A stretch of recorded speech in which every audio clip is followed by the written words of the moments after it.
A yau ina so na yi sharhi akan wani lamari, wani abu wanda yake yawan faruwa tsakankanin mutane waɗanda wasu ma suna ɗauka kamar su masu ilimi ne ko kuma su masu karatu ne.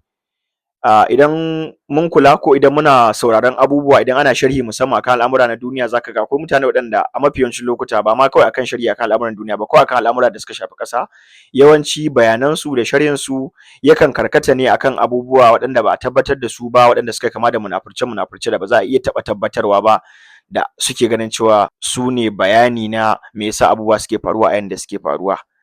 Waɗannan tsari na tunani shine abin da ake kira conspiracy theory. A mafi yawancin lokuta ko in ce duka conspiracy theory da nake saurara zaka ga maganganu ne waɗanda aka gina su akan zato da ba a iya tantancewa, sai dai a gina wa mutum tsoro ko kuma tunanin cewa ana munafurtansa ko wani abu makamancin wannan. Yin irin wannan tunanin daga zaran ka yi nisa a cikin rijiyar wannan tsarin tunani na conspiracy theory, to yana wahala ka iya gane mai laifi, yana wahala ka iya ba wa kowa laifi, domin duk wani abin da kake gani za a gaya maka ba wai yanda kake gani bane, wai akwai wani abu a bayan fage wanda baka san shi ba, ko da kuma yanda kake ganin sa haka yake. Wani lokacin za ka ga ko akai karan kanka ne ma za a iya liƙa maka conspiracy din akan ka, wanda kuma ka san cewa ba haka bane.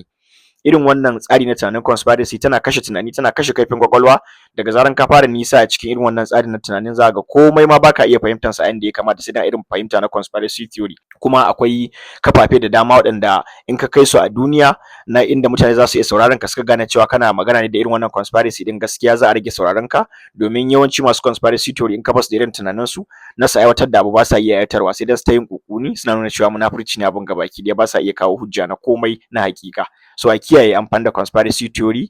wajen yin sharhi akan al'amura, a mayar da hankali kawai akan abubuwan da aka tantance, domin abubuwan da aka tantance ai akwai su ba wai ko da yaushe bane babu hujja, akwai lokutan da akwai hujjojin da za a iya tantance abubuwa. To a fi mayar da hankali da ƙarfafa akan wannan abun, domin mu sani cewa fa mu a namu ma irin tunanin ai ana cewa zato zunubi ne ko, to lallai conspiracy zato ne wanda ba a iya tabbatarwa, kuma mafi munin ƙarya ya fi fitowa daga cikin zato.